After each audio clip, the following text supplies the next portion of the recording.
کے عیسائیوں نے گرفتار کر لیا. 1000 آدمی نے مل کے پکڑا, گرفتار نہیں ہوتے تھے صحابی. 1000 آدمی نے گھیرا ڈالا, گرفتار کر کے لے گئے.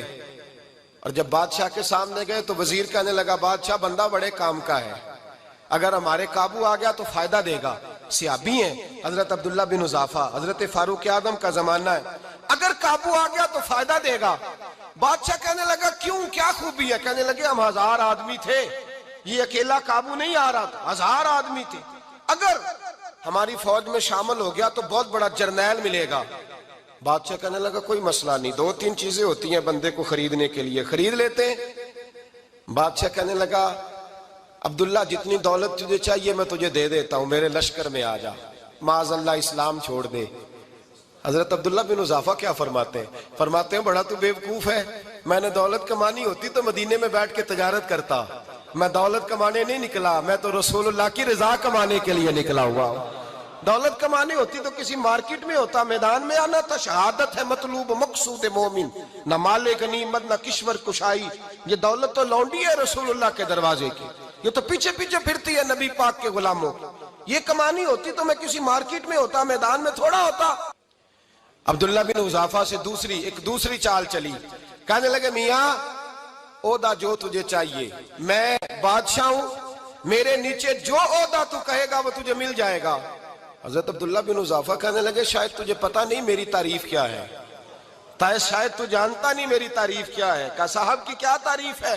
کہنے لگے میں رسول اللہ کا صحابی ہوں, اور کائنات میں سب سے بڑا عہدہ مصطفیٰ کے صحابی ہونے کا عہدہ ہے.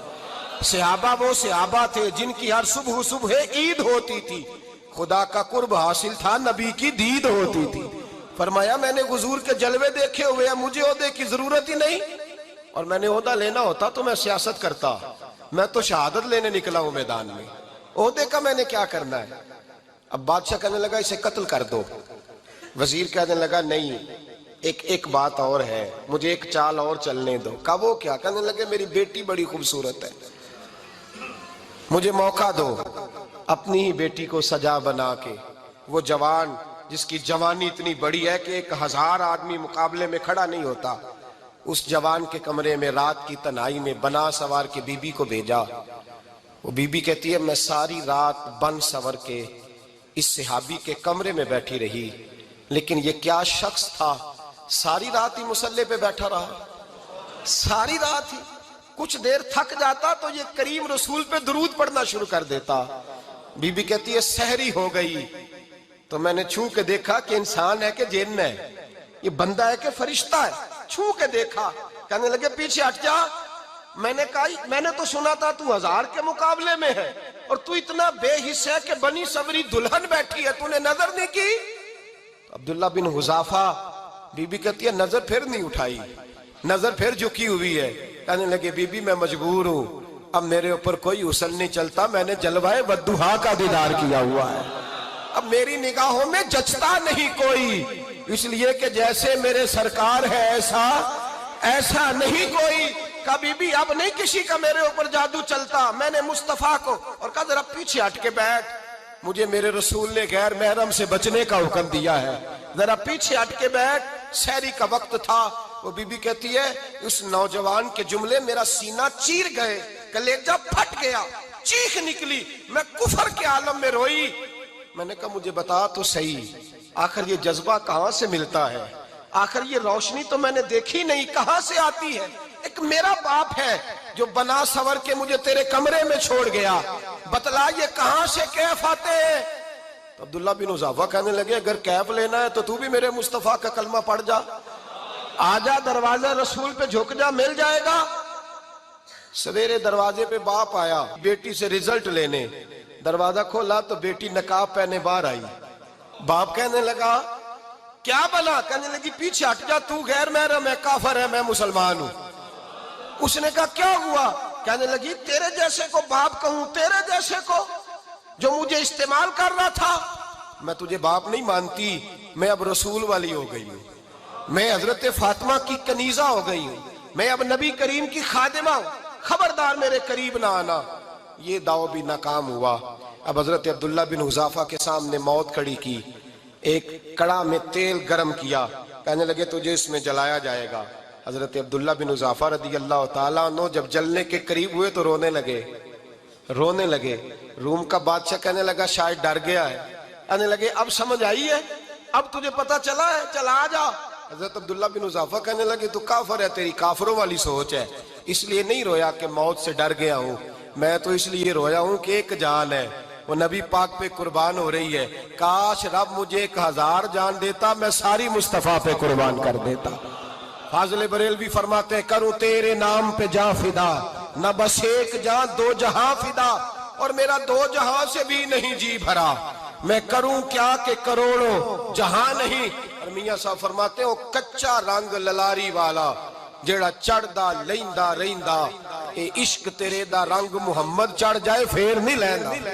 عشق تیرے دا رنگ محمد چڑھ جائے پھر اے نہیں لیندا.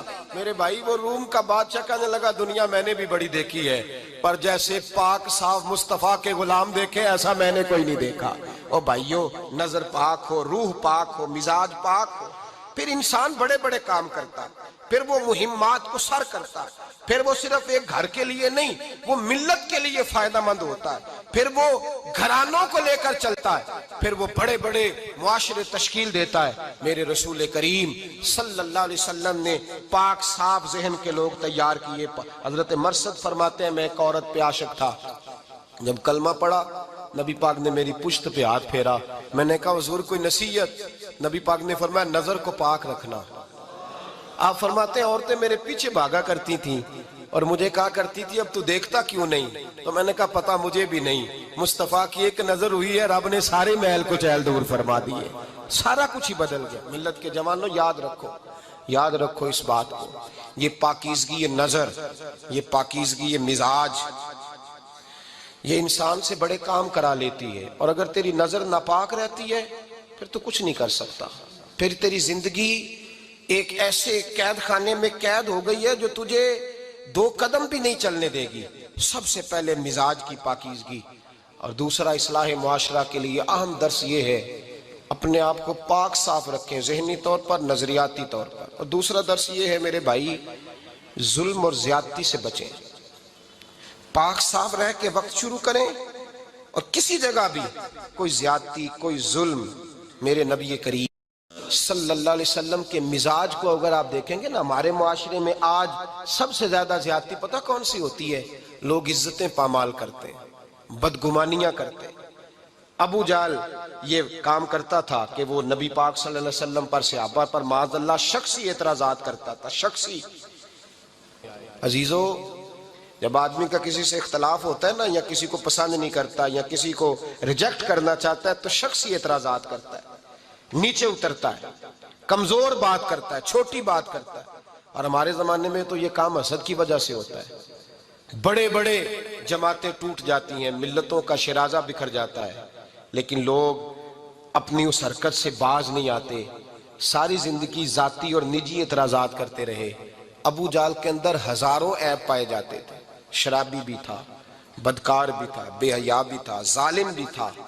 میرے نبی پاک صلی اللہ علیہ وسلم نے اسے دین کا پیغام دیا ہے, لیکن تاریخ کی کسی کتاب میں آپ کو یہ نہیں ملے گا کہ حضور نے کبھی اس کی شخصیت پر اعتراض کیا ہو.